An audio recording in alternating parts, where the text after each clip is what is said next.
presentation today is on biblical interpretation. The idea behind this channel is to demonstrate or articulate the original model, what I'm calling the Moses model. And that is the way that since Moses writes the first 5 books of the Bible, and then all Bible writers follow in the steps of Moses, the idea is to show how Moses wrote and the understanding of Moses's original intent.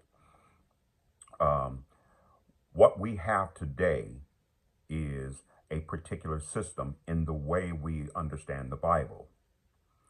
You know, I remember when I was a student, and I met Dr. Ivan Van Sertima. Dr. Van Sertima was professor of African Studies at Rutgers University. And he asked me what I was studying. And when I told him Bible, he gasped. And he said, if we could liberate the Bible from Eurocentric thought, we could win back the people of the African diaspora and indeed the people of the world. I was to understand how profound his idea was, including the idea that he said that it was not a racial issue, it was a cultural issue. And that cultural issue is the fact that our way of understanding the Bible is a Greco-Roman model. So today we're going to talk about what we have achieved and the model that we are using in interpreting the Bible, and to show how different that model that we have developed in Christianity is different from Moses's original model.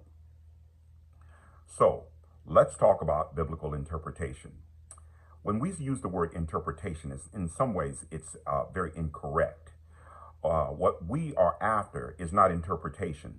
Interpretation is a function of language. That means from translating a text from one language to another. That is interpretation. What the Christian is after, what we're after when we sit down with the Bible, we're not after interpretation. That has already been done. What we're after is meaning. We want to know what the meaning is within the text. And here is where we are going to endeavor to talk about it today. When we talk about meaning, and that's what the Christian is really wanting, the Christian opens the Bible and he opens to see what the text says to him. This is part of his way of understanding his relationship with Jesus. Now, there are 2 types of meaning. The first type of meaning is called validity. The second type of meaning is called significance. So we're going to talk about the differences between the 2 types of meaning. First, the meaning of validity. The meaning of validity is historical. It's factual. It's locked. It cannot be changed.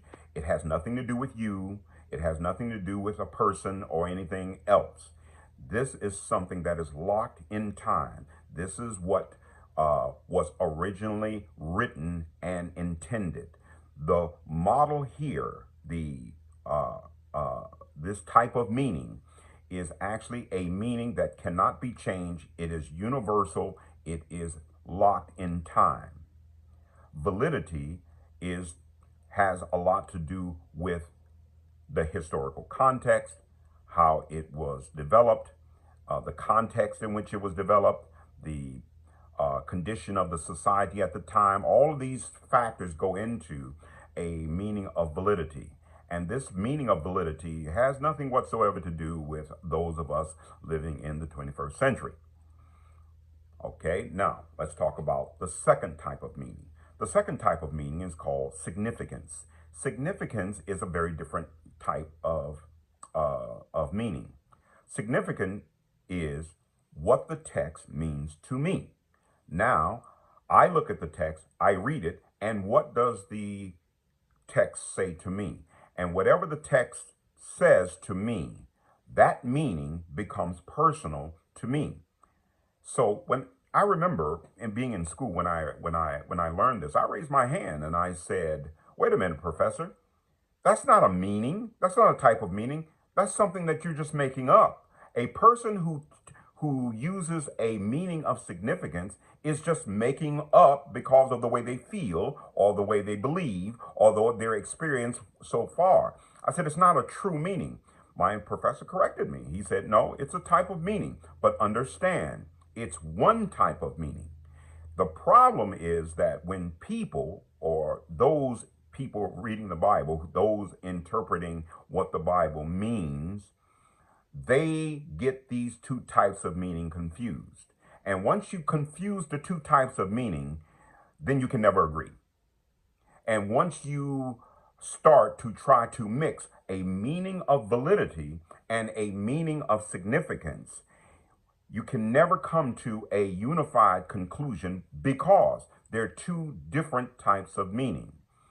The attempt that I am trying to say here on this channel is a meaning of validity.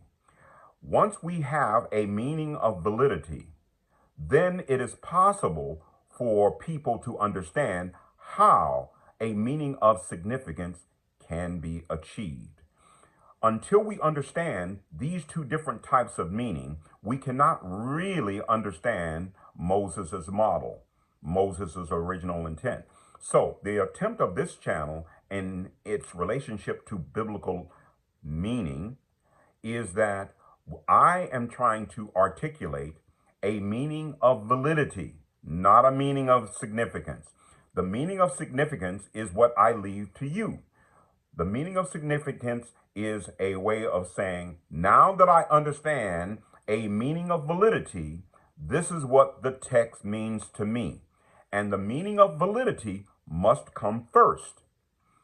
Once you have an understanding of a meaning of validity, it's now possible to make an accurate understanding of significance. But because it is personal to the person, to the reader, significance is always personal to them. Now, people must be careful that when they achieve their meaning of significance, that telling it to someone else is a whole different ballgame, because significance is personal. But a meaning of validity is historical or factual. So understanding these two types of meaning becomes very, very important. Now, let's look at how we use this. The fact that we, in Western civilization, we inherited the understanding of significance from European thought or Western thought, then we are understanding this through a lens of Greco-Roman values. That means that when a person in Western civilization, who's been raised in Western civilization, who's been educated in Western civilization, when they sit down with the biblical text, they are imposing Greek and Roman values on the text. Greek and Roman values that have been developing for about 2,000 years. So it's very difficult to see why that it is actually possible to have a different type of meaning. What meaning would that be? What different type of meaning is that? A meaning of Moses, a Moses model, an attempt to recover the original model that Moses was using. But here's our problem. Our problem is that we are uncomfortable in attempting to actually go back and recover a model. We are comfortable in our own meaning of significance. So this might be uncomfortable, but when you actually consider it logically, rationally, and reasonably, you will say that, yeah, it is important for us to understand the original model and the original intent of that model, independent of our own 21st century values. Now, here was something very troubling to me. Carter Woodson, in his book, The Miseducation of the Negro, written in 1933, that's why the word Negro is used, Woodson makes a statement that is truly disturbing. This is what he says. He says, Negroes go to seminary to learn Bible interpretation that has been worked out by the same people who started segregation and slavery. That's a quote, not a quote, but a general idea of what he says. Now, Woodson makes a very, very important principal claim here. He is saying that those people in the African diaspora actually go to seminary, to church, to Sunday school, to Sabbath school, to all types of school to learn an interpretation of the Bible worked out by people of Western civilization. And these are the same people that actually started slavery and colonialism. And it's very important to understand that the beginning of slavery during that time is the same time that many of the principles of interpretation were actually developed. This is very disturbing. It's all the more reason why it is important for us to go back and look at this original Moses model to understand that what we have been taught so far may not be right or wrong, but the lens in which we are studying it, the lens in which we're understanding it, the lens that is determining biblical meaning needs to be re-examined. And because of that, Moses's model becomes not only important, it becomes indispensable once you consider the history of how biblical interpretation has been developed. So what we're going to try to do is to talk about a meaning of validity throughout this channel.